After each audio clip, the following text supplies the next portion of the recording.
avec la manière dont les choses sont faites dans les églises. Il y en a même qui me surprennent. Tu sais que là où tu es, ça ne va pas. Bénédiction sur le pays. Avec la manière dont les choses sont faites dans les églises. Il y en a même qui me surprennent. Tu sais que là où tu es, ça ne va pas. Plein d'impudicité. Le vol, n'en parlons pas. Ma question est la suivante. Qu'est-ce que tu fais là? Pourquoi est-ce que tu continues à être là? Quelqu'un dit, les Noirs en général s'accrochent même à un bateau qui est en train de couler. Ils sont là. C'est en train de couler, mais lui il ne veut pas partir, il s'accroche. Même si il faut s'accrocher à un morceau de bois. Mais il est là, il est là. Et puis à la fin, il sera surpris qu'il soit noyé.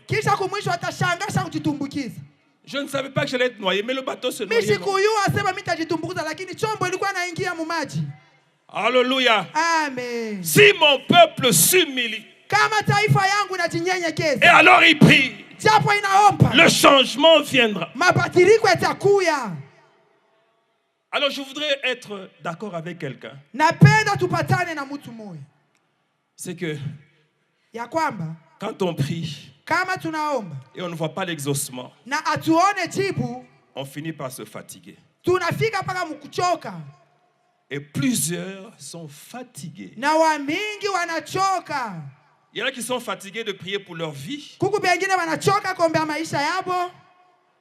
Il y en a qui sont fatigués de prier pour le pays. Il y en a même qui proposent que on le vende, que se partage le fruit.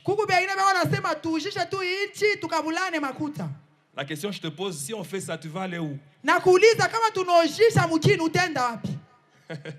Alléluia. Amen. Plusieurs sont fatigués. C'est la raison pour laquelle ils ne prient plus. Quand on leur demande de prier, c'est comme une corvée. Quand le révérend Ngoy organise des prières pour le pays, il y en a qui ne viennent pas. Et quand vous les rencontrez, vous leur posez la question pourquoi ils ne viennent pas. Disons, mais c'est une prière pour le pays, non? Donc c'est pour un certain nombre de personnes. Nous ne sommes pas concernés. Mais la vérité, c'est que plusieurs sont fatigués. Ils ont prié, ils n'ont pas vu l'exaucement. Alors je voudrais rassurer quelqu'un à ce propos-là. C'est que le Seigneur a écouté nos prières. Et Dieu a déjà commencé à exaucer. Mais le royaume des cieux ne vient pas de manière à frapper le regard. Dans la confusion, Dieu s'arrange pour se frayer lui-même un chemin. Tu es déjà en train de faire des choses. Et je voudrais te demander un exercice. Arrête un peu de regarder devant. Parce que quand tu regardes devant, tu dis qu'il n'y a pas d'espoir. Mais regarde derrière. Vois le parcours que nous avons déjà fait. Dieu a fait des choses extraordinaires dans ce pays. Alléluia. Amen. Et je voudrais d'ailleurs te consoler encore davantage.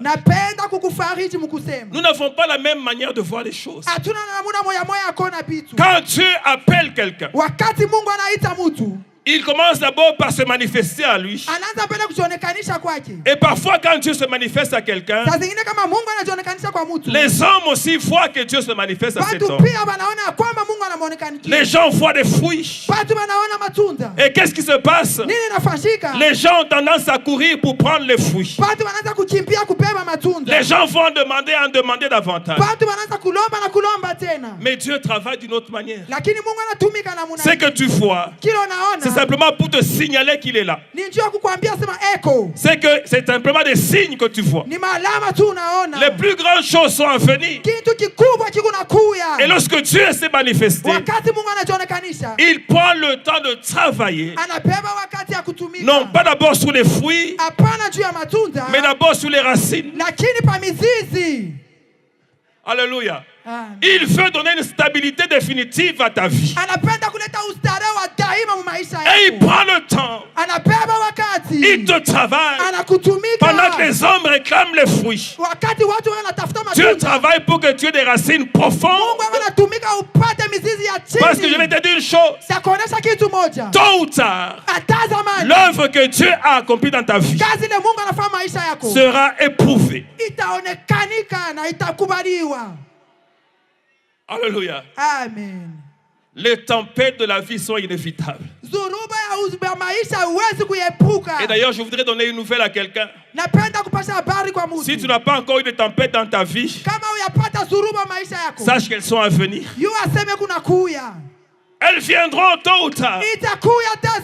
Dieu viendra où il provoquera les tempêtes pour savoir si la fondation est solide, si les racines sont profondes. Et les racines sont importantes. La fondation est importante pour la stabilité dans ta marche. Si tu n'as pas de racines bien-aimées, tu peux commencer à donner des fruits. Tu es content qu'on t'invite à gauche, à droite. Les gens aiment tellement ton ministère qu'ils t'appellent partout. Ici, je voudrais dire entre parenthèses une chose. C'est qu'il y a une différence entre toi et ton ministère. Ton ministère peut aller très bien, alors que toi, tu vas mal. Alléluia. Amen. Tu as des problèmes. Il y a des gens, lorsqu'ils rentrent chez eux après avoir servi le Seigneur, ils pleurent à cause des malheurs qu'ils vivent. Problème de santé parfois. Parfois problème de péché.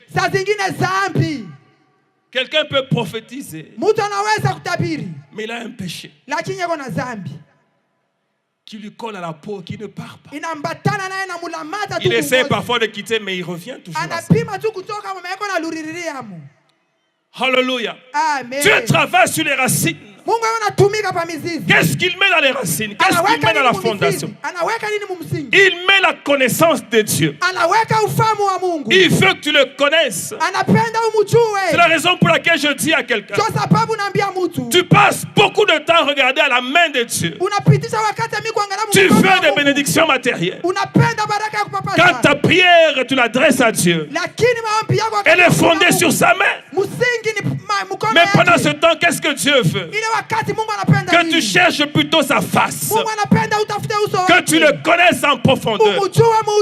Qui est ce Dieu-là que tu sais? Est-ce que tu peux dire comme Paul? Je connais le Dieu que je sais. Je sais en qui j'ai cru. Il travaille sur ça, que tu le connaisses. Que tu connaisses sa parole. Dans chaque situation, il y a une parole appropriée de Dieu. Dieu veut que tu connaisses cette parole. Alléluia. Amen. Dans cette fondation-là, il y a aussi la question de savoir qui est-ce que toi tu es. Tu es quoi? Tu es appelé à quoi?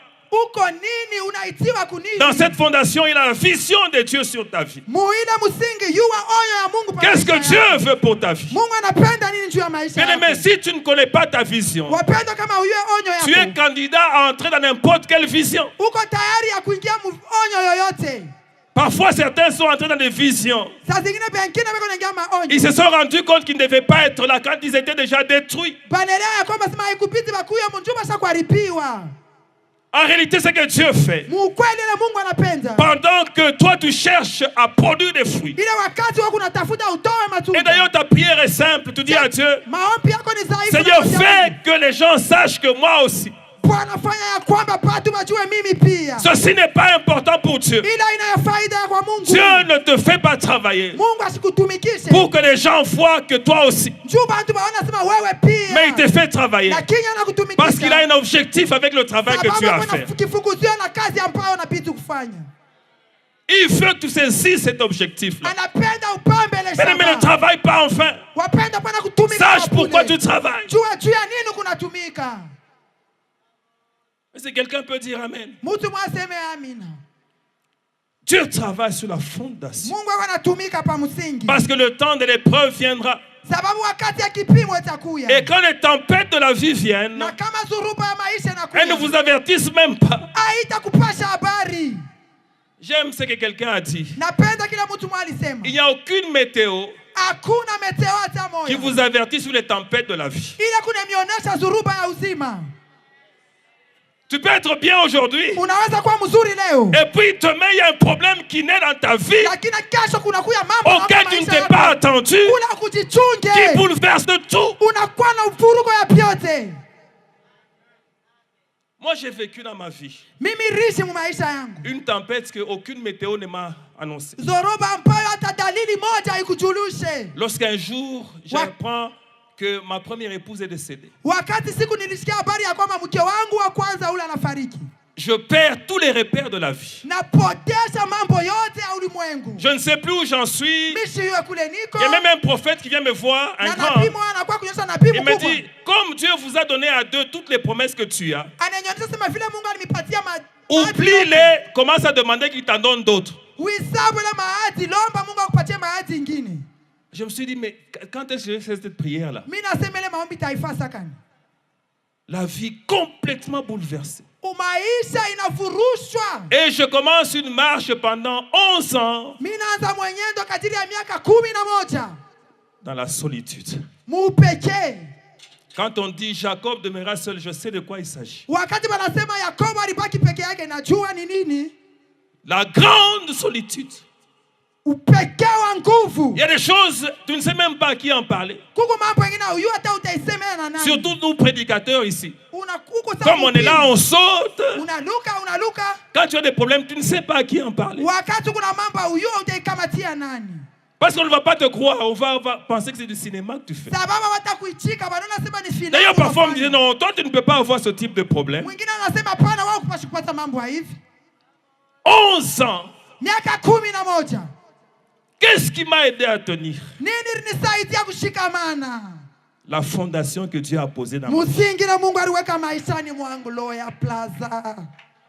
La fondation que Dieu a posée. J'ai marché, je ne suis pas là à gauche, je ne suis pas là à droite. Vous n'apprendrez aucune histoire mauvaise que j'ai faite pendant ce temps. Je ne suis pas allé tromper une femme pendant ce temps. Je n'ai pas créé d'histoire pendant ce temps. À cause de la fondation que Dieu avait posée dans ma vie. Et dans cette fondation, il y avait une chose. Je sais où Dieu m'amène. Je ne perdrai pas ça. À cause d'une petite chose de ce moment. Ce que Dieu m'a fait voir est grand.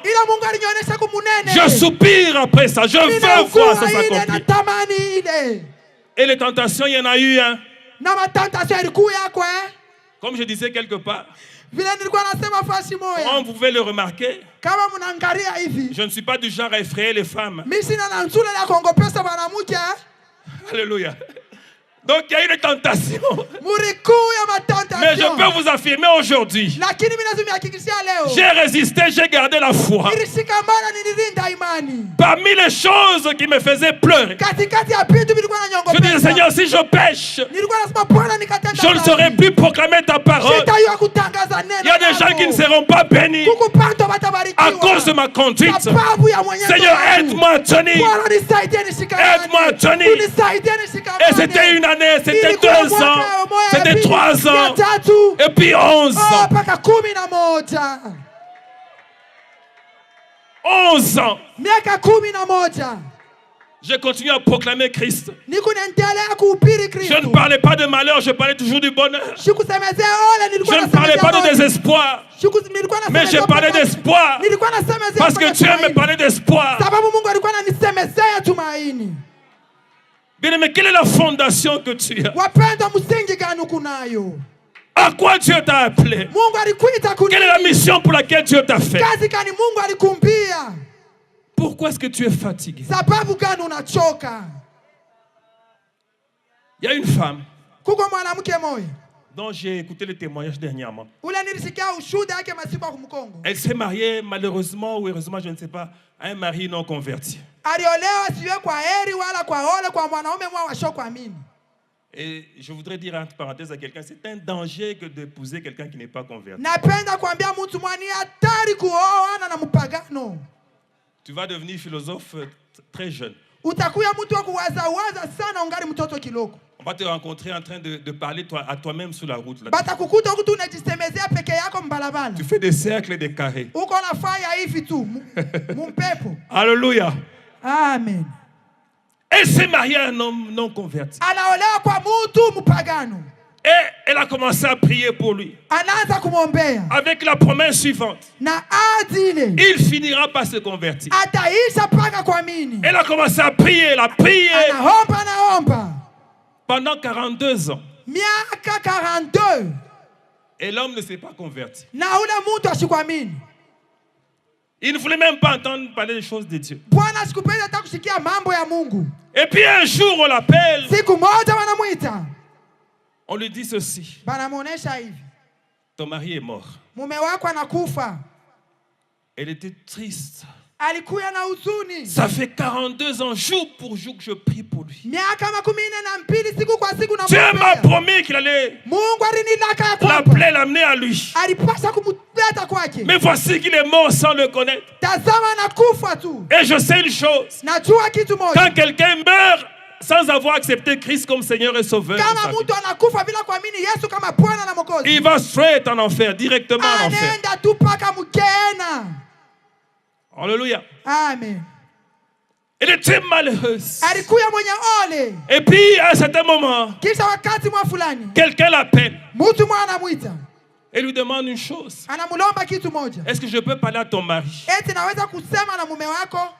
Elle lui dit, mais malheureusement, je dois t'informer une chose. C'est qu'il est mort. L'homme est étonné. Il demande, mais il est mort quel jour?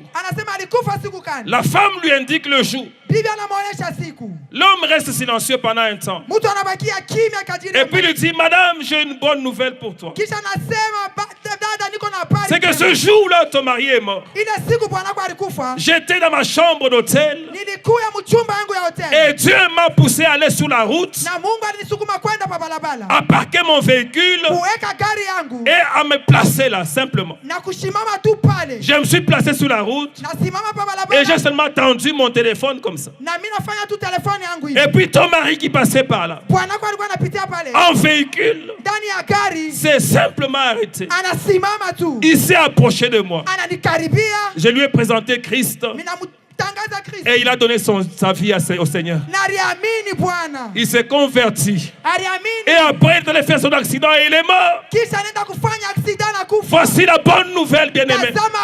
C'est que la prière que cette femme a faite pendant 42 ans a été exaucée ce jour par le Seigneur. Je voudrais dire à quelqu'un ceci. Aucune de tes prières n'a été faite en vain. Tu as déjà commencé à travailler. Peut-être tu ne le vois pas, mais il fait des choses.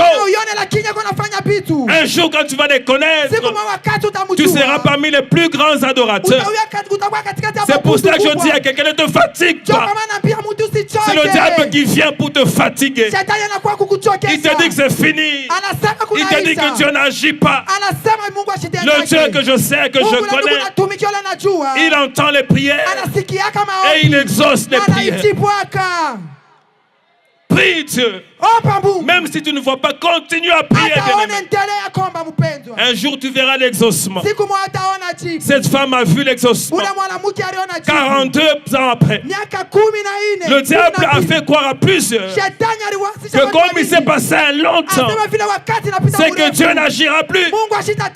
Je voudrais que quelqu'un ce soir puisse comprendre une chose. C'est que Dieu a un plan avec ta vie. Il travaille sur les racines. Mais il va certainement au temps venu t'exaucer. Mais une chose importante à comprendre, c'est que ce n'est pas à toi de fixer le moment de l'exaucement. C'est à Dieu lui-même. Toi, prie et laisse Dieu exaucer au temps marqué. Le temps que lui-même a déjà fixé. Plusieurs sont tellement fatigués qu'ils n'ont même plus de foi. Ils ne croient plus. Ils sont d'ailleurs ennuyés par la prière. Pourquoi continuer à prier comme ça?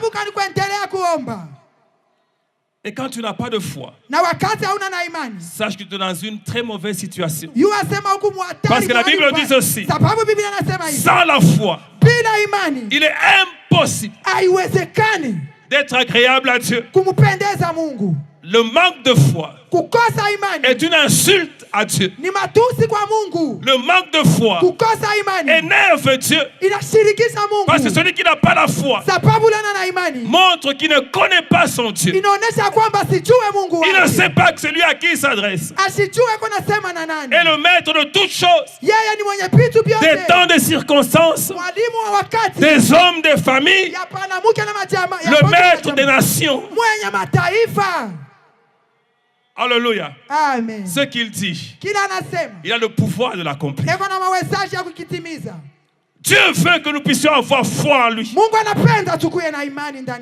Vous savez ce qui nous trouble parfois? C'est que nous sommes tellement impressionnés par les œuvres parfois que Dieu accomplit que nous sommes simplement dans l'admiration par rapport à cela. Nous ne comprenons pas ceci.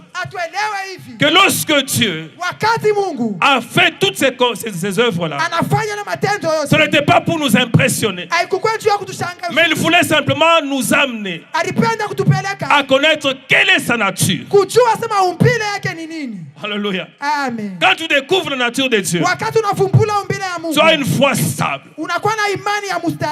Je voudrais dire à quelqu'un ceci. Dans la nature de Dieu, il y a que Dieu est amour. Même si ça tourne mal pour toi aujourd'hui, Dieu reste Dieu d'amour. Dieu reste amour. Et là, je voudrais dire à quelqu'un, je ne sais pas ce qui se passe dans ta vie aujourd'hui. Peut-être ce n'est pas ta faute. Peut-être tu as fait des choses qui ont énervé Dieu. Et tu le sais. Mais malgré tout cela, la bonne nouvelle, c'est que Dieu reste amour. Il t'aime tel que tu es. Il t'aime malgré ce que tu as fait. Mais il t'aime malgré les problèmes que tu subis. Dans la nature de Dieu, tu découvres que Dieu est fidèle. Il est fidèle. Il ne se répand pas de ce qu'il a dit. S'il n'y a pas de raison pour le faire. Il est fidèle. Et Dieu est fidèle à son église. Dieu est fidèle à son alliance. Dieu est fidèle à cette nation. Dieu est fidèle à ton ministère. Il est là pour t'amener à vivre sa fidélité, expérimenter sa fidélité et à être un témoignage de sa fidélité par lequel plusieurs peuvent apprendre. Dieu est puissant. C'est la raison pour laquelle ton problème là, il n'est rien devant Dieu. Les problèmes de cette nation ne sont rien devant Dieu. Dieu est capable de créer une nation en un jour. Il est capable de tout transformer en un jour. Et d'ailleurs, quand je dis en un jour, ce n'est pas précis. Il est capable de faire une chose en un clin d'œil. Et sache une chose. Pendant que nous ne voyons rien, pendant que nous avons l'impression qu'il n'y a rien qui se fait, Dieu est en train de pousser ses pions. Il est en train de placer qu'il doit placer à tel endroit. Il le fait tellement bien que lui-même est sûr de ce qu'il fait. Le moment venu, lorsqu'il dira maintenant, je vais manifester totalement l'œuvre que j'accomplissais, tout le monde va se réjouir. Mais j'aime une chose. Dieu travaille sur les fondations. Il a travaillé pendant longtemps. sur la fondation de cette nation. Il a commencé à donner à cette nation une identité. C'est pour cela que j'affirme sans crainte de me tromper que cette nation est une nation chrétienne. Cette nation appartient à Jésus. Et c'est la raison pour laquelle nous n'allons pas échouer.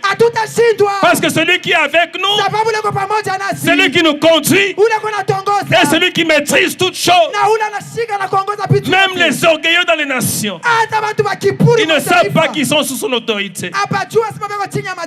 Dieu a travaillé sur l'identité de cette nation. C'est la raison pour laquelle il a travaillé à ce que l'évangile se répande. Chaque jour, des foules et des foules viennent à Christ. Dieu est en train d'assainir ce pays pour l'œuvre qu'il veut accomplir, à savoir faire de ce pays le plus grand centre d'évangélisation pour le monde entier. Nous irons dans les nations et nous irons proclamer Jésus avec assurance, parce que nous le connaissons. Si tu comprends ça, tu ne vas pas te bousculer pour avoir un petit poste à l'église. Tu ne vas pas chercher à être diacre parce que ton ami est devenu diacre. Tu ne vas pas chercher à être ancien parce que tel est devenu ancien. Tu vas travailler sur ton ministère, sur ce que Dieu a mis en toi, afin de se manifester aux nations. C'est la raison pour laquelle je dis à quelqu'un, lorsque tu te regardes, ne regarde pas ta vie en fonction de ton environnement, mais regarde ta vie en fonction du monde qui t'attend. Je proclame que le monde t'attend, bien-aimé. Je proclame que tu iras aussi dans les nations. Je proclame que tu vas proclamer Christ et il va t'accompagner avec puissance. Tes paroles qui viendront de lui vont être accompagnées de signes et de prodiges. Parce que lorsque quelqu'un parle de Dieu, Dieu témoigne qu'il est son fils. Comme il est écrit, le témoignage de Dieu est plus grand que le témoignage des hommes. Cherche à ce que Dieu témoigne sur ta vie. Cherche à accomplir ce pourquoi Dieu t'a créé. Ma maison n'est pas une caverne de voleurs, mais ma maison sera appelée maison de prière. Pour tes affaires, prie. Tu veux entrer en politique, prie. Pour la nation, prie. Même si nous avons des choses à accomplir, nous les avons planifiées. Avant de commencer, prions. Appelle Dieu dans ce projet. Ce n'est pas la prière que tu le fais. Appelle Dieu dans ta vie. Appelle Dieu dans ton ministère. Comme j'ai senti et je sens encore une grande présence de Dieu. Je sais que Dieu est venu ce soir pour restaurer la vie de quelqu'un parmi nous. Il y a quelqu'un dont Dieu a déjà commencé à restaurer la vie. Il y a quelqu'un, Dieu a déjà commencé à restaurer son ministère. Je veux que tu sentes la présence de Dieu là aussi. Je veux que tu commences à parler au Saint-Esprit. Parle à l'Esprit et demande qu'il te restaure.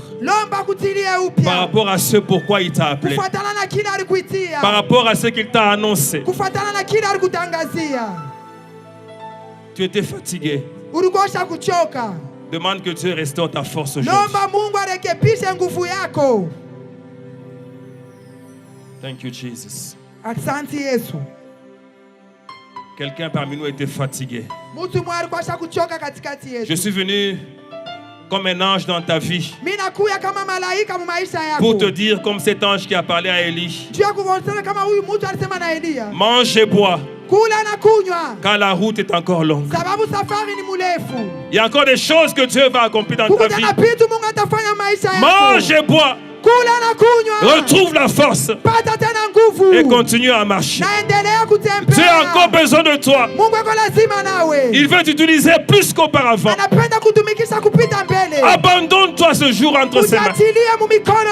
Humilie-toi et prie. Tu peux commencer à parler au Saint-Esprit.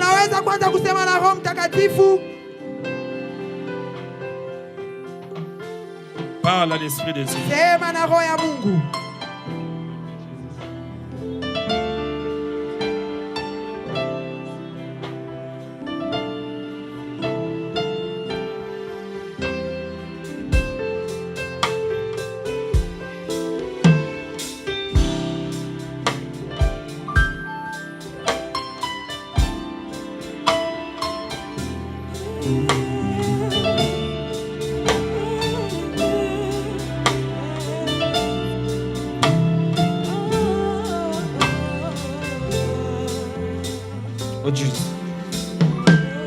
Soki nazwi ngolu epai na yo yokalelo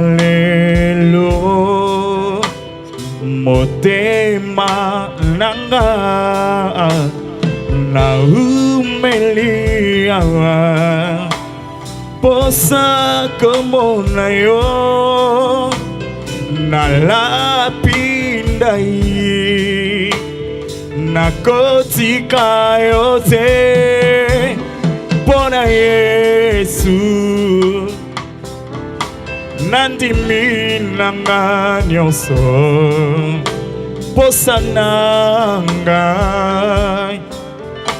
tikala mokonzi nanga bonzambe na yo